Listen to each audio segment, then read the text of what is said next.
Hello! Today I'd like to take a deep look at the gameplay systems that we can see from the gameplay trailer.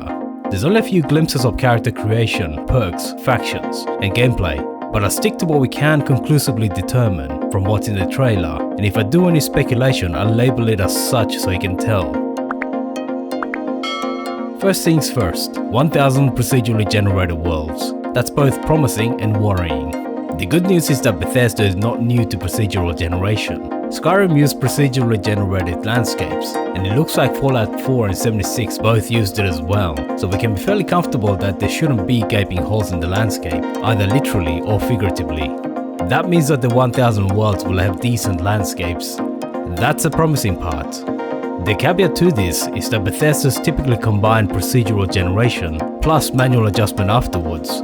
Let's be blunt, Bethesda's not going to adjust 1000 worlds, especially when you're supposed to be able to land anywhere. So most of them will be entirely procedurally generated. That's a worrying part. The handcrafting will be done in the 4 main cities, and probably the places that the player is sure to be sent to by the main quest and important side quests.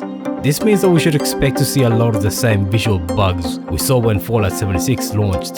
Things will mostly be okay, but there'll be spots where things are broken. So don't be surprised to see god rays out of the ground again. But even if the landscape was perfect, we don't know what will be there.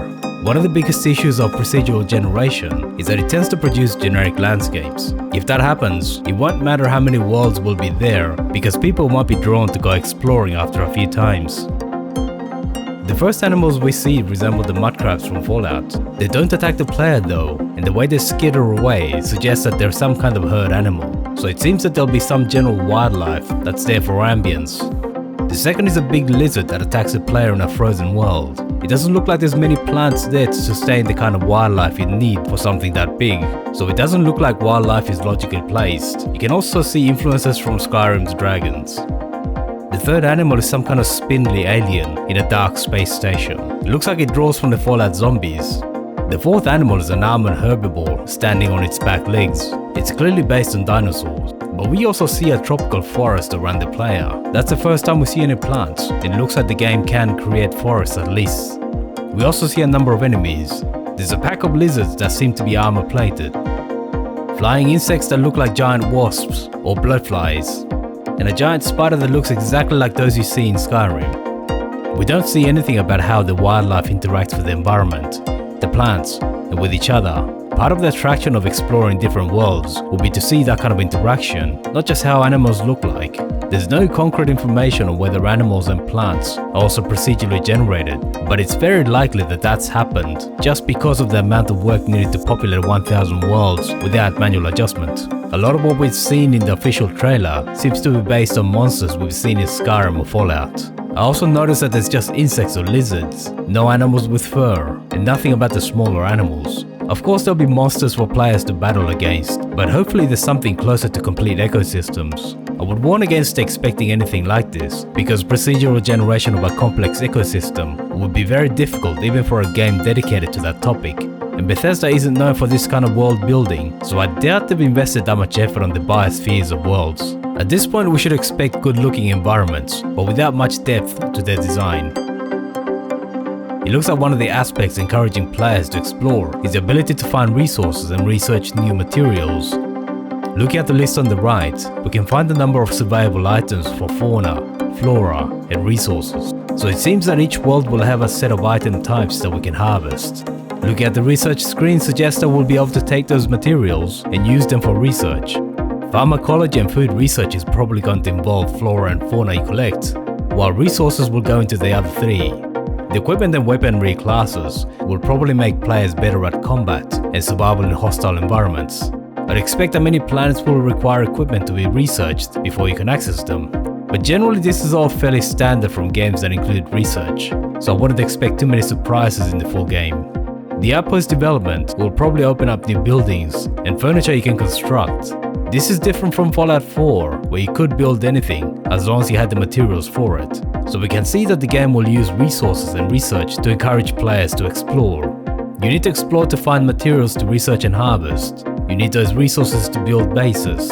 You need bases to research further and build goodies like new spaceships and new weapons, which then allow you to explore more.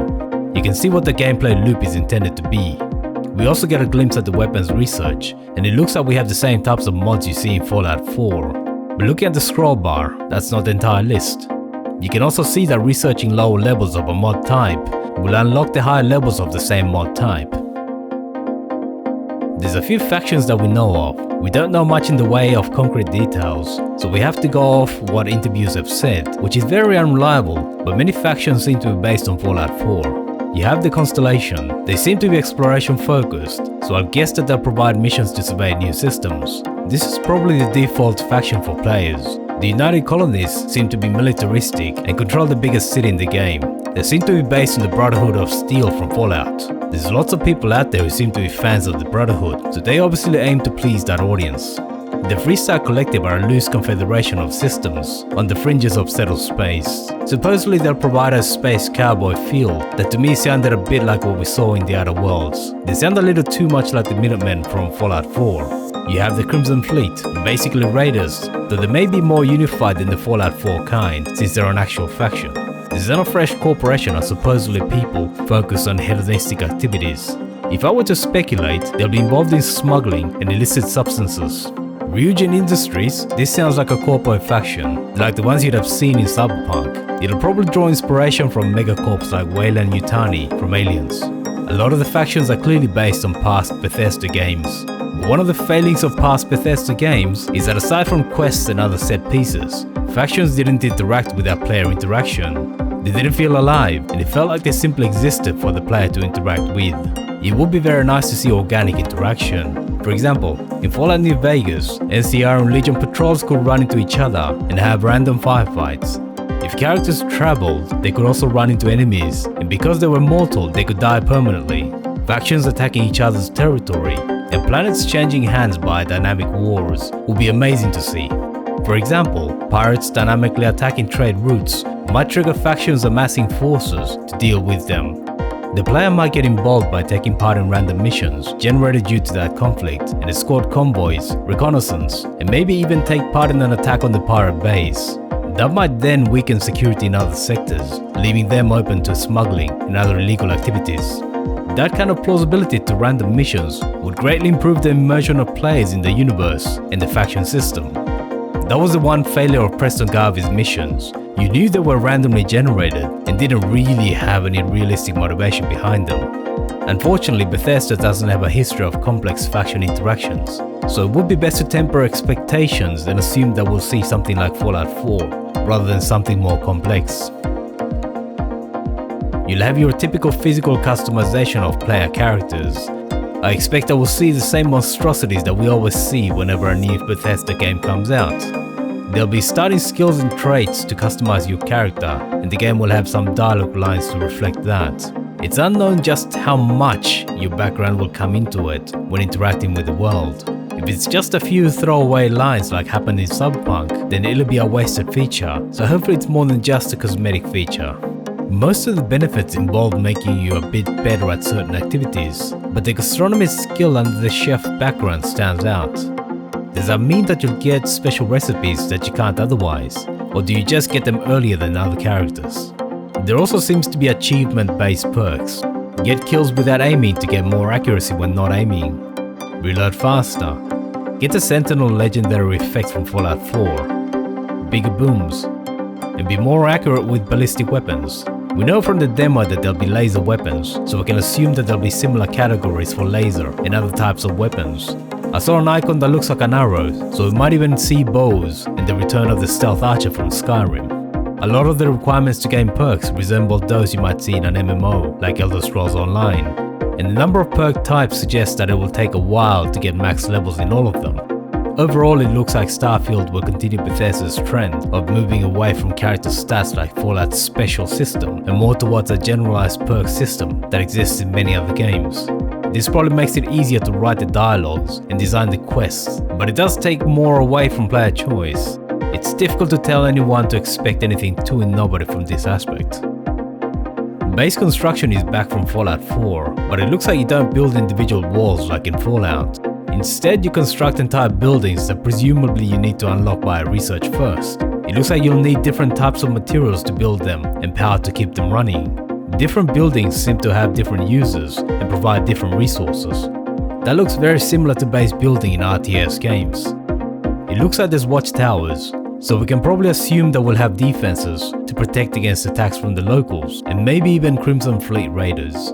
Hopefully bases can defend themselves and the game doesn't turn into a repeat of Preston Garvey's missions to defend settlements. How about the settlement problem? Another settlement needs our help. I'll mark it on your map. It would be nice to see the game take on increased automation as you progress. So at first you might need to personally mine resources, but as time goes on, your various outposts do that automatically. That would freshen up the gameplay by tweaking it as you level up. Ship construction seems to be quite detailed. You seem to be able to choose from a large number of parts, and each changes the overall capabilities of your ship. So if you want more range, it looks like you attach more fuel tanks, more speed from more engines, and so on. It's hard to know what the labels mean, but I'm guessing the W stands for weapons, so that would mean you can have up to 3 weapons. The other labels seem to be engine and shield, which are fairly standard, and gravity, which probably governs what planets you can land on. This is supported by the fact that there's different types of landers. The G label I'm guessing refers to how much gravity they can withstand, and as a result what planets are landable for that ship. From the looks of space combat, an interview saying that they drew inspiration from MechWarrior and FTL. It looks like you'll be able to target specific components on enemy ships, and they'll be able to do the same to you. Those components provide different capabilities, so as you take or give damage, that will affect how ships perform. I've played MechWarrior, and if combat is anything like that, then it'll be very appealing. Maybe even more appealing than the in-person combat. Since you can have a variety of bases, does that mean you can have a variety of ships? Maybe you could start your own faction and carve out your own space empire like in the X games. It would go against what Bethesda's done in the past and would require dynamic factions, but it is a logical extension to their setting. It might take away from the exploration focus the rest of the game's systems are pushing though. Starfield's gameplay has definite foundations on Fallout 4 and Fallout 76. The monsters you fight bear a strong resemblance to what we've seen in Fallout and Skyrim. So does the faction system, and the factions seem to be reskins of Fallout's factions. So Bethesda veterans will see lots of things that will be familiar. The loss of stats and other character attributes we saw in all the games, in favor of a few backgrounds and drawbacks, does mean that we'll have fewer ways to interact with the characters of the world.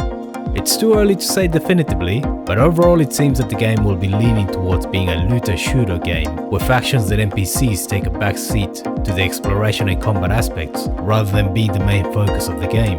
Overall, the game has features that will appeal more to action RPG and MMO players than to players attracted to stories. Of course, there's a lot of speculation happening here. I think it's fairly reasonable speculation, but like any new game, we should probably temper our expectations given how little actual information we have. Thanks for watching all the way to the end. Let me know what you thought about it in the comments. Feel free to leave a like, subscribe and hit the bell button to be notified when new videos come out. See you soon.